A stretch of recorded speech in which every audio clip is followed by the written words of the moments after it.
What if no one can truly love you until you face the one part of yourself you have sworn never to see? Imagine every romance failing not by accident but by design, your design. Tonight we test a dangerous premise: love begins where your denial ends. The thesis is simple and unsettling, and it comes straight from depth psychology. You will continue to chase intensity, validation, and rescue until you make conscious the portion of you that hides in shadow. Carl Jung argued that enlightenment does not arrive by imagining light, but by dragging the darkness into awareness. In practice, that means the quality of your relationships correlates with the quality of your self-inquiry. You cannot outsource that work. Partners can inspire, provoke, or mirror you, but they cannot complete what you refuse to claim. Consider how we were trained. As children, many of us learned that affection is conditional, earned by compliance and performance. The lesson calcifies into adulthood as perfectionism, people-pleasing, and a subtle fear that being fully visible equals being disposable. In that state, love becomes a transaction, not a presence. You overfunction to avoid abandonment, you understate your needs to keep the peace, and then you resent the very imbalance you created. The pattern is not random. It is a nervous system repeating what it knows. Shadow work reframes those loops as data, not as guilt. The trait you condemn in others is often the disowned fragment you will not integrate in yourself, and the quality you idolize in others often signals a talent you buried to survive. Arrogance in them may expose your strangled authority. Their freedom may highlight your self-constraint. Your anger at manipulation may reveal your own covert strategies to extract affection without risking a direct request. This is not self-accusation, it is competence. Responsibility does not blame you for injuries you did not cause, it restores your agency in the present. When you see the mechanism, you gain choice. You can pause before the familiar acceleration, interrogate the compelling pull, and ask, does this connection expand my integrity or reenact my oldest fear? That question interrupts compulsion and returns you to authorship. The body is the first witness. Notice the spike of urgency with a partner who withholds the collapse with someone stable.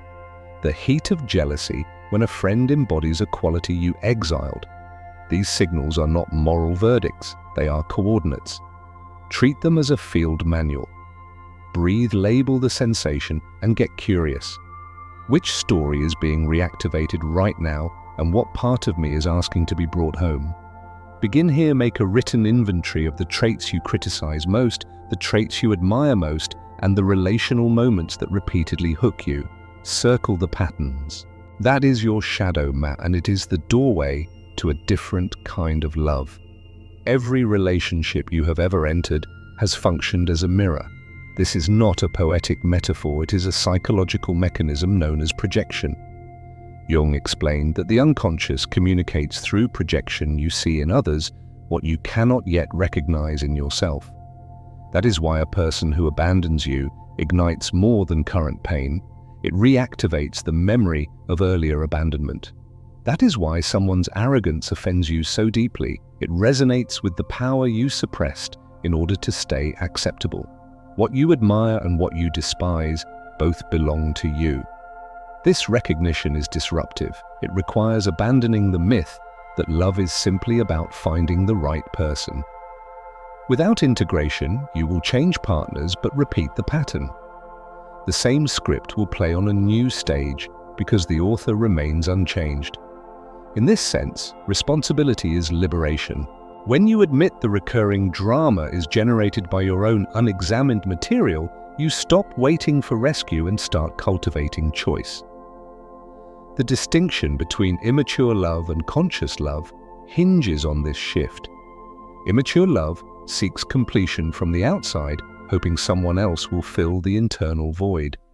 Conscious love begins by naming that the void is yours, born of your history, and not the duty of another to heal.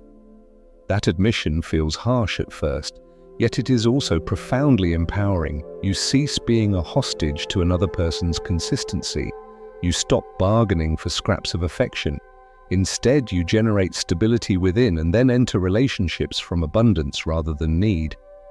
Let us take a practical example. Imagine you repeatedly feel drawn to partners who are emotionally unavailable.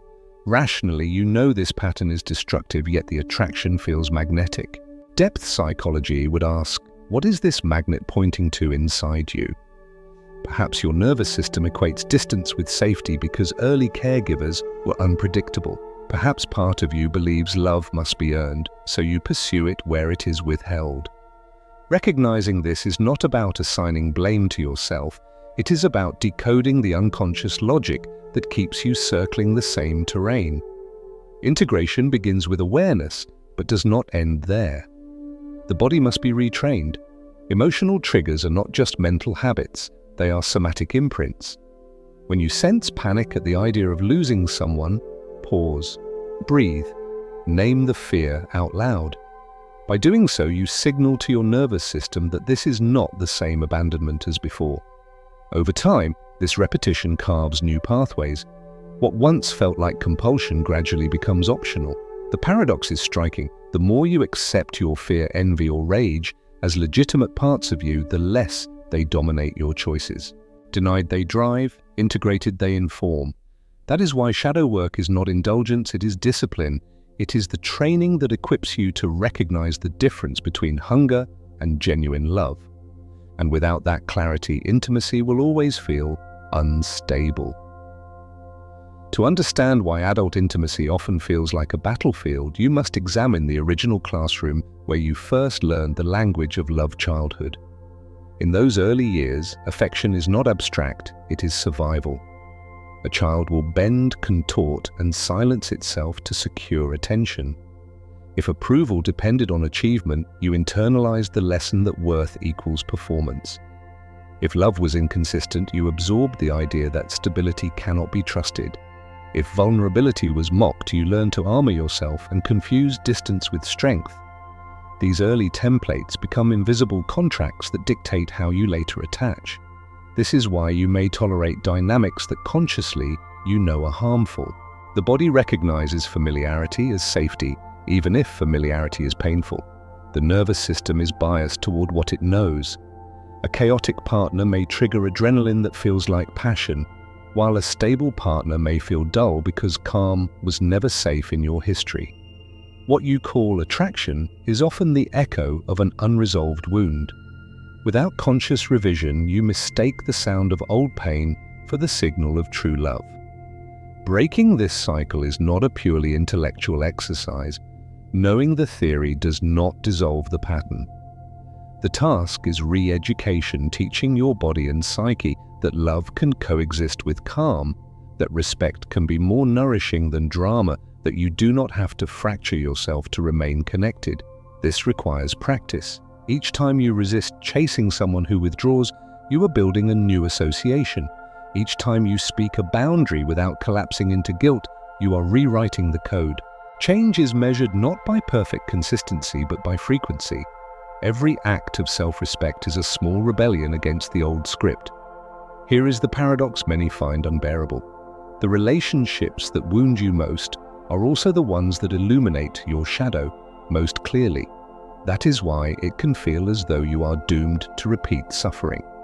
In truth, the repetition is not punishment, it is instruction. Until you decode the lesson, the unconscious will continue to stage the same play. Once you recognize the pattern, however the grip loosens, the trigger may still appear, but you gain the capacity to respond instead of react. This is the threshold of maturity. When you can name the projection, when you can observe the body's flare without surrendering to it, when you can admit your own complicity without drowning in shame, then intimacy becomes less of a gamble. You no longer gamble your wholeness in exchange for connection. You bring your wholeness into connection. That shift is the difference between searching for salvation and creating partnership. Projection is one of the most misunderstood, yet powerful mechanisms shaping relationships. It operates quietly, convincing you that the qualities you see in others are entirely theirs, when in fact they are reflections of your own disowned material. This is why someone's arrogance may feel intolerable. It activates the authority you long ago suppressed. Likewise, when you admire someone's spontaneity, you are often glimpsing the freedom you denied yourself. The projection is not a distortion, it is a mirror. The challenge is recognizing that mirror before you react. Think of how many arguments erupt not from the actual event, but from the story each partner projects onto it. A late reply to a message becomes "I am unimportant." A sigh during dinner translates as "they are tired of me." The partner may simply be distracted or fatigued, but the projection transforms a neutral act into confirmation of a hidden wound. Once you recognize this, the work is not to police the other, but to interrogate the story within yourself. Ask, what unfinished narrative am I seeing here? Whose voice does this resemble from my past? What part of me feels unseen or unheard? This approach does not excuse harmful behavior, but it restores proportion. It reminds you that the intensity of your reaction often comes less from the present circumstance and more from the unresolved echo inside you. By identifying that echo, you reclaim your agency. You stop demanding that partners repair what belongs to your history and instead engage them from a place of clarity. This is how projection transforms from sabotage into instruction. To apply this practically, keep a journal of your strongest emotional responses. Each time you feel exaggerated, anger, envy, or idealization, write down the trigger and then the underlying belief it awakened.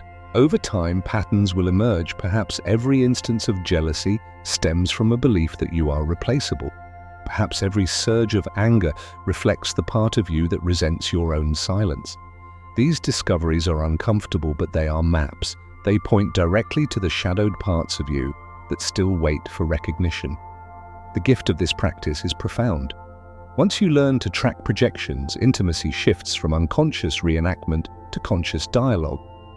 You begin to say, "This is what your actions stirred in me, but I see it is my history speaking." Such statements disarm defensiveness, invite honesty, and most importantly, keep you rooted in self-responsibility. From here, relationships stop being arenas of blame and become laboratories for awareness. The paradox is that by daring to own your projections, you actually grow more capable of authentic connection. You stop expecting others to carry the burden of your unhealed wounds, and as a result, you become freer to meet them as they are. This, Jung would argue, is the threshold where genuine love begins not as a fantasy of completion, but as a union between two individuals who are no longer hiding from themselves. Integration is the decisive step that transforms all this theory into lived reality. To integrate means to welcome back the pieces of yourself you once rejected, not as flaws to be eliminated, but as facets to be understood. Jung described this not as a war with darkness, but as reconciliation. Your fear, envy, or anger are not intruders. They are exiled citizens of your inner world, waiting to be granted citizenship again. When you bring them home, they stop sabotaging from the shadows and begin informing from within. This process is neither clean nor linear. There will be relapses into old patterns, moments where you feel the familiar pull toward intensity masquerading as love. Yet these setbacks are not evidence of failure. They are proof that you are walking a new path. Each pause before the old reaction, each refusal to betray yourself for the sake of connection, each moment of staying present with discomfort is a victory. Over time, these small victories accumulate into a radical reconfiguration of how you experience intimacy. The shift becomes visible in surprising ways. You notice that calm no longer feels boring, but restorative. Boundaries stop feeling like threats to connection and begin to feel like anchors of respect. You recognize manipulation more quickly, not with outrage, but with clarity, and you step away without guilt. Most importantly, you no longer mistake scarcity for passion. Love ceases to be a desperate search for completion and becomes an expression of the wholeness you already embody. From this place, relationships transform. They are no longer lifeboats to rescue you from loneliness, but bridges connecting two sovereign individuals. You can share vulnerability without collapsing into dependence, express desire without disguising it as need, and endure conflict without fearing annihilation. You see your partner not as savior or enemy, but as companion, another flawed human undertaking the same work of integration. That recognition dissolves illusions and fosters respect. Love matures into something steadier, deeper, and paradoxically more liberating. The larger implication is revolutionary. When you stop abandoning yourself, you stop tolerating abandonment disguised as love. You model a new standard for connection, and by doing so, you break generational cycles of scarcity. Your children, your friends, your community witness a different form of intimacy, one grounded in authenticity rather than fear. This is not just personal healing, it is cultural repair. Each individual who integrates their shadow contributes to a collective shift in how love is defined and lived. The invitation then is simple but demanding. The next time you feel the urge to chase, to please, to hide, or to rage, pause. Ask what part of you is requesting attention. Listen without judgment. Sit with the discomfort long enough to realize it is not fatal. Extend to yourself the compassion you keep waiting for from others. That is the discipline of integration, and it is the gateway to freedom. Remember this, you do not need to be perfect to be loved. You need only to be whole.